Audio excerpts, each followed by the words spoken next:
Hey, Toby here from HealingDrummer.com. Thanks for checking out my video today. This one is on magic. Believe it or not, magic happens. We see on Harry Potter movies people disapparate and things appear and so on and so forth, and it's like the trickery of the camera. And I think one of the disservices of technology is that they duplicate things that really happen in a way that we can technologically justify. But I want to tell you about a situation that happened to me when I was in West Africa that totally rocked my world because it was real magic. And if I didn't see it with my own eyes, I never would have believed it. Okay, so I'm in Burkina Faso, 14 people, 2 goats and 4 chickens, which in itself was magical, drove to a very sacred ritual spot. Many of these elders hadn't been there in decades because the transportation was, they didn't have cars there. We had brought in the suburban so on and so forth. Anyway, not a big deal. I won't get distracted by that. But the bottom line is, we drove a long way to get to this ritual space. And it was so beautiful to see the sacredness in which these people take their rituals so seriously. It was beautiful. It was like being in National Geographic, right? I'd been seeing pictures of Africa and these tribal people. It looked like going back in time 1,000 years. But what happened was I was taking photographs throughout the ritual time and documenting it. It was amazing to me. And I had set my camera down. We got in the car, started driving home.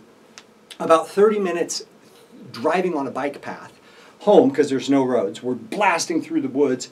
All of a sudden I realized I forgot my camera. And I'm like, oh, shit.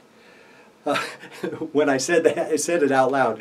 And my friend Malidoma turns around and says, what is the matter? And I said, I left my camera on the stump next to where we did the sacrifices.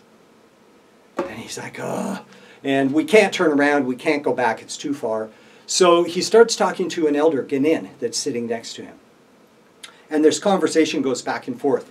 And there's this kind of air of excitement that starts to build.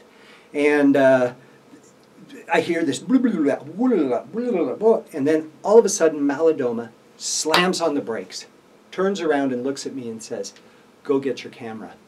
It's on the front of the car. And as I open the door, this blast of heat hits me. And I feel the heat, but more I feel the excitement. My heart's racing. I'm like, what the hell just happened? And I walked to the side of the car, went up to the hood, and my camera was sitting right there. When I picked it up, I wasn't sure what to even expect. But it was my camera. And when I got in the car, I shut the door, felt the coolness of the air conditioning, started to settle down. My heart was still racing. Malidoma looks at me and says, there must be some important photographs on that camera. And he just smiled and winked. That was it. Magic does happen. And in the next few videos, I'm going to tell you some stories about other magical things that happened when I was in Africa. So today, let the magic come into your life and have a wonderful day.